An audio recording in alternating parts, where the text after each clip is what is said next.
समस्याएं और इन समस्याओं का जवाब देने के लिए, उनका हल बताने के लिए इस वक्त हमारे साथ जुड़ रहे हैं देश के मानव संसाधन विकास मंत्री रमेश पोखरियाल निशंक।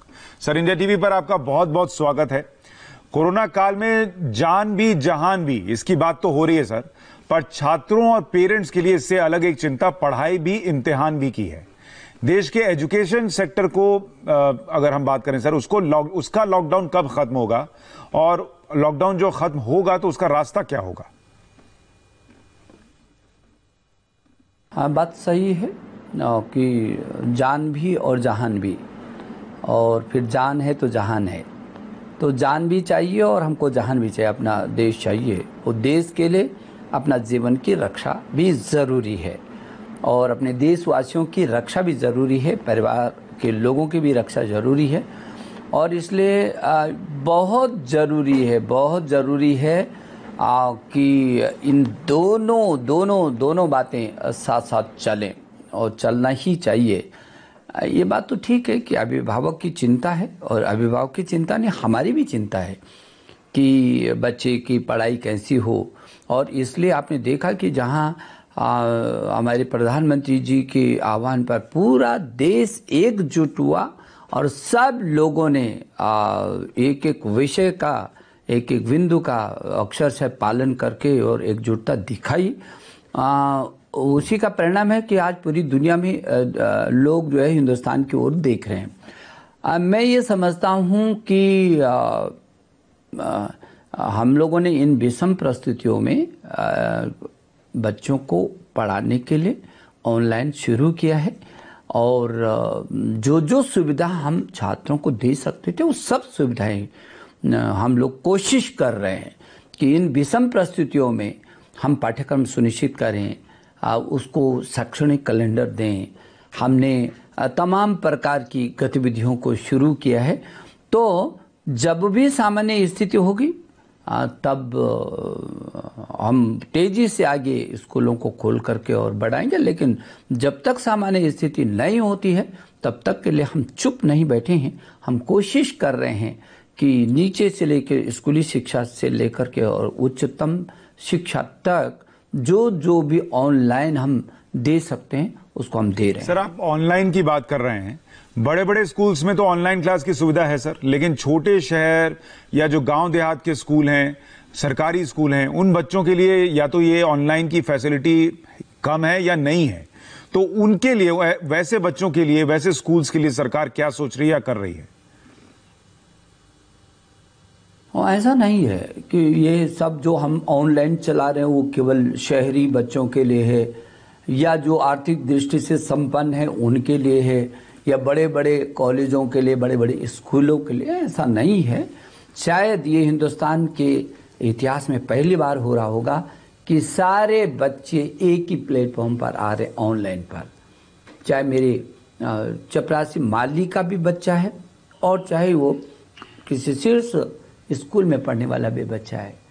अब ये एक हिंदुस्तान है। पहली बार लोगों को लगा हिंदुस्तान एक पटरी पर एकजुट, एक विचार से एक लक्ष्य की ओर बढ़ रहा है तेजी से। ये जो मौका है इस समय, ये अद्भुत मौका मिला है। और इसलिए जो आपकी चिंता है कि वो जो गरीब के घर पर बैठे रहने वाला बच्चा है वो उसकी क्या स्थिति है, वो हमारी नज़र उस पर भी है। अंतिम छोर पर बैठे रहने वाला वो बच्चा, छात्र जिसके पास स्मार्ट टेलीफोन नहीं है, जिसके पास नेट की सुविधा नहीं है, हम उस तक भी गए हैं, उस तक भी हमारी नज़र है। और इसलिए हमारे जो स्वयं प्रभा दीक्षा और ई पाठशाला में जो पाठ्यक्रम हम लोगों ने डाले हैं उनको तो हम कराए रहे हैं, लेकिन स्वयं प्रभा पर टीवी के माध्यम से, जिसके पास नेट नहीं वो टीवी के माध्यम से, दूरदर्शन के माध्यम से अपना सारा पाठ्यक्रम ले सकता है। 32 चैनल, हमारे 24 घंटा टीवी के चैनल चल रहे हैं। उन 32 टीवी चैनलों में हमने सुनिश्चित किया है कि किस चैनल पर किस समय और कब कौन सा पाठ्यक्रम वो बच्चा देखेगा, पढ़ेगा। और इसमें हम बहुत तेज़ी से काम करें।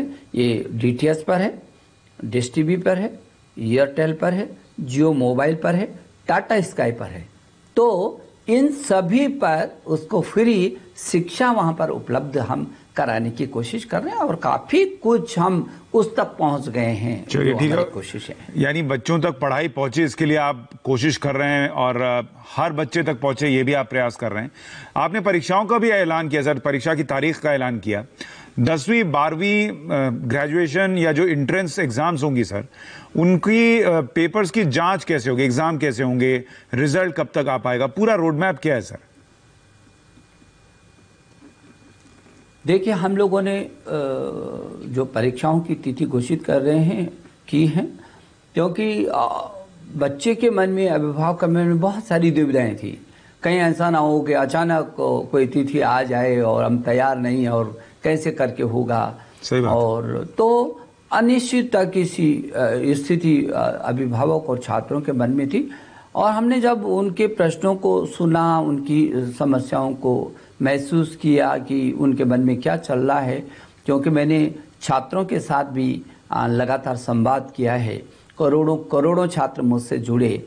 मैंने अभिभावकों के साथ भी संवाद स्थापित किया। करोड़ों अभिभावक मुझसे जुड़े और मुझको ऐसा लगा कि जो ये अस्थिरता, इसको ख़त्म कर देनी चाहिए। इसलिए हमारे विभाग ने तय किया कि जेईई जो मेन परीक्षा है, वो जेईई मेन परीक्षा की तिथियां घोषित किया हमने और उसके लिए 18 जुलाई से और 23 जुलाई तक जेईई मेन परीक्षा होगी।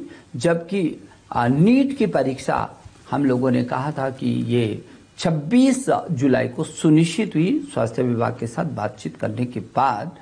और फिर लोगों के मन में था कि जेईई एडवांस का भी साहब आप बता दीजिए, तो उसकी भी जो छात्र छात्राएं तैयारी करना चाहते हैं उनकी भी अनिश्चितता दूर